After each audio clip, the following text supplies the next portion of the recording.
স্বামী খোঁজে বিষ, সন্তান খোঁজে অমৃত, তবে একই দেহের মধ্যে বিষ আর অমৃতের আপ ডাউন ঘটে। কারণ নারীর সৃজন অতিশয় কঠিন, কেবা বুঝিবে তাই, বুঝিতে অবধি নারী বিধি বিষ অমৃত একই ভাণ্ডে রয়। কৃষ্ণের 16,108 জন কি ছিল? শালী, গোপী, স্ত্রী ছিল। স্ত্রী মানে মহিষী।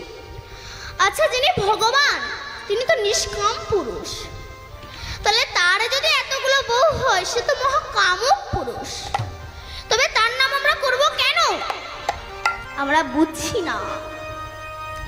এই 16,108 জন স্ত্রীকে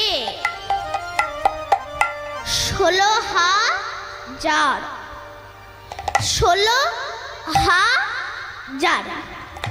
16 জন হা করে আছে আপনার আমার সবার দেহের মধ্যে আমাদেরকে খাবে বলেন।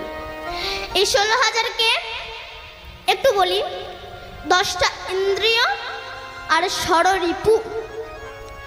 এই 10টা ইন্দ্রিয়ের মধ্যে যেমন নখ বলছে আমাকে একটু নেল পালিশ দাও না গো, ঠোঁট বলছে আমাকে একটু লিপস্টিক দাও না গো, চুল বলছে আমাকে একটু গোদরেজ দাও না গো। ভেতরে চলে যান, কামেন্দ্রিয় কি বলছে? আমি একটা ভালো পুরুষ ধরবো গো। পুরুষ বলছে আমি একটা ভালো স্ত্রী ধরবো। লোভেন্দ্রিয় একাদশীতে মুরগির মাংস খাবো। আর কামের এই যে ফসলগুলো ছেলে মেয়ে, এরা শুধু আপনার কাছ থেকে নিংড়ে নিংড়ে নিতে চায়। তোমার যা আছে আমাকে দাও, আমি তোমার ছেলে। আর না দিতে পারলে তখন শুধু দুঃখ, জ্বালা, যন্ত্রণা, ব্যথা, বেদনা, এসব ছাড়া আর কিছুই নয়। কারণ দেখবেন অমাবস্যা পূর্ণিমার দিন তান্ত্রিকরা মরাকে বাঁচায়। ওই মরা যখন